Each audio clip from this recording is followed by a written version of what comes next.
What's up everybody? Hey, I got another car maintenance video for you today. This time it's to solve a little problem I was having with my truck. My truck's a 2007 Chevy Trailblazer. It's got the 6-cylinder engine, it's an inline 6-cylinder.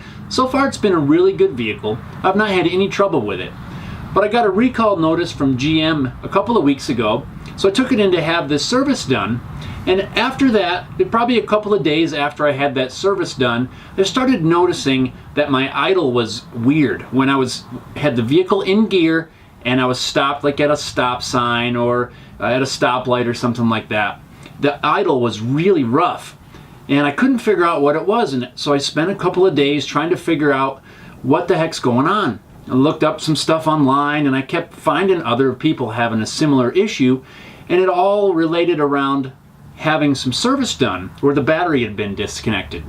So I couldn't quite figure that out, how the battery being disconnected had anything to do with the idle.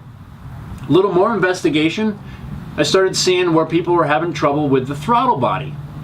And the throttle body being dirty can cause issues like that. So to help me understand this issue a little bit more, I called up my longtime friend and professional mechanic, Jim Wasicki. Jim's been a mechanic for many years. He really knows his stuff, knows what he's doing. We used to tear up the town way back in the day, turning wrenches and stuff for quite a long time ago. Hey Jim, how are you?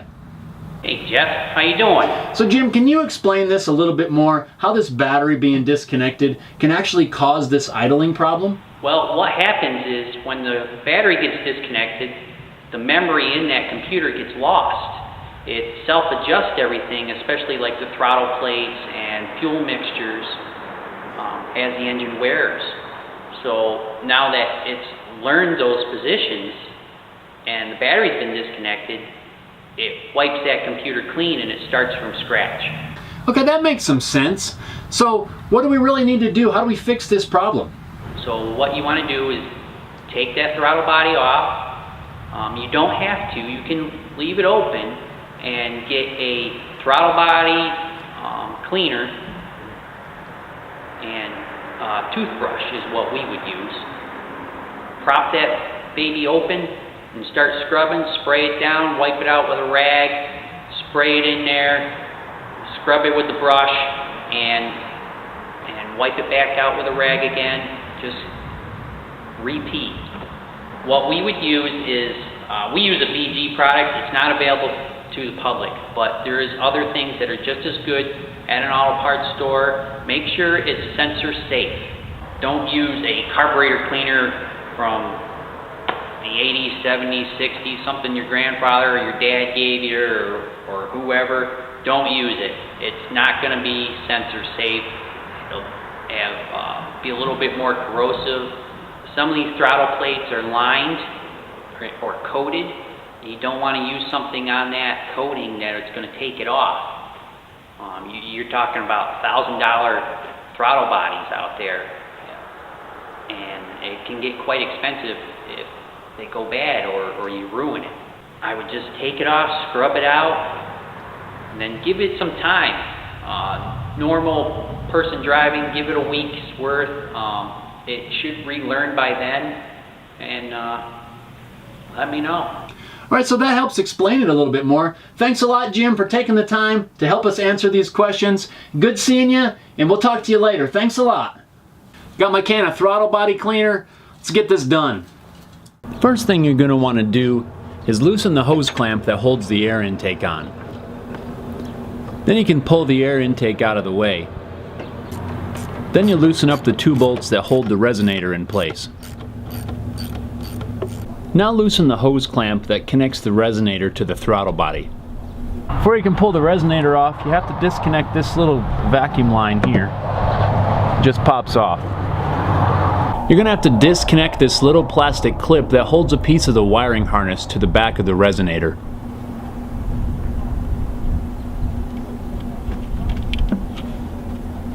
Now the resonator is completely free and can be set aside. Now you need to remove the electrical connector from the throttle body.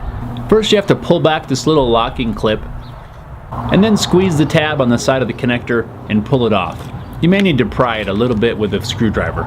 Now remove the fuel line by pressing down on the little tab on the side of the connector and pulling it off. The throttle body is held on by 4 bolts. They're 10 millimeter. Now just remove those 4 bolts. If you're using an extension, you have to be a little bit careful because the extension can put your ratchet right in line with the connector for the ignition coils. So be careful you don't damage or break those connectors.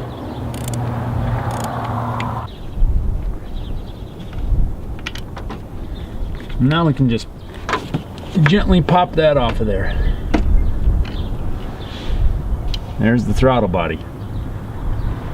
Be really careful you don't damage this gasket. Most of the time you'll be able to reuse that one. So you can see all the crud in there. It's filthy. I got my can of throttle body cleaner. Like Jim said, make sure you get sensor safe throttle body cleaner. Don't use an old can of carb cleaner or worse yet, brake cleaner. You can see there's a bunch of dirt and gunk in there. Not too bad down here. If you turn this over, that's really dirty. So first I'm going to start out and just spray it down with some throttle body cleaner.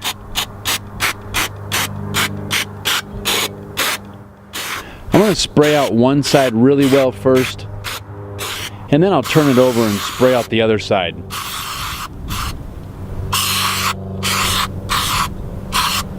Then I'll get in there with a rag and I'll wipe it out as best I can.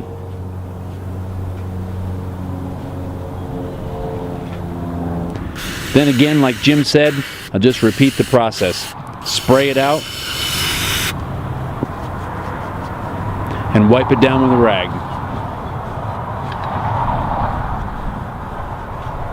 So now I got it all clean and you can see that there's no crud and gunk in there. Everything's clean and shiny. I'm ready to put it back together.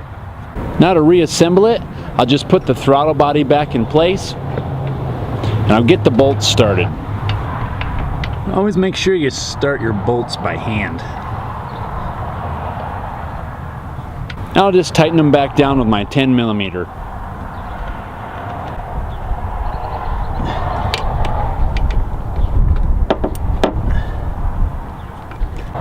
Now reconnect your fuel line and the electrical connector for the throttle body.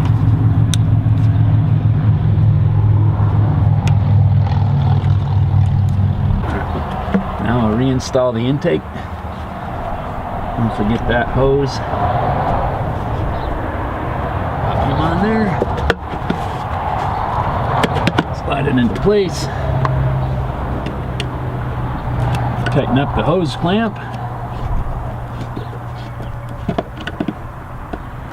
Reinstall our 2 bolts that hold the resonator on.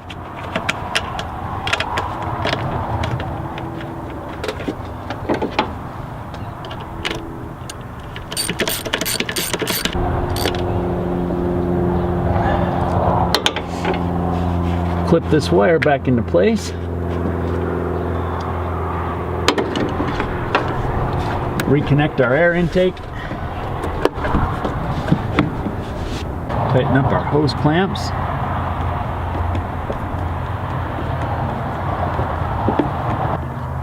And we are done. So after I got the thing all back together, made sure everything was tight, as soon as I hit the key, before the engine even fired up, I could tell there was a difference. It was just smoother turning over.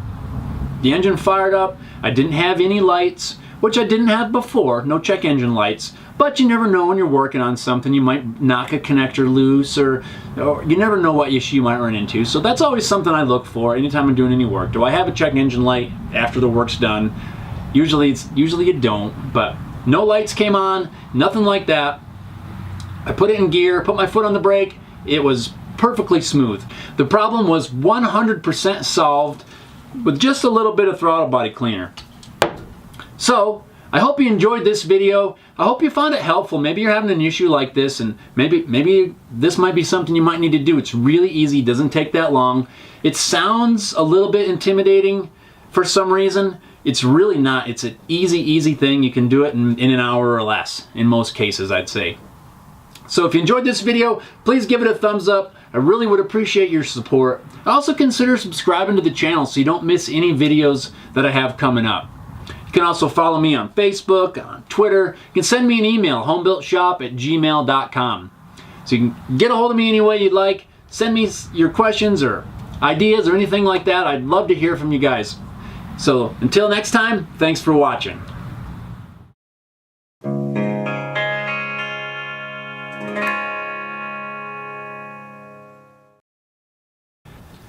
Got my can of carburetor.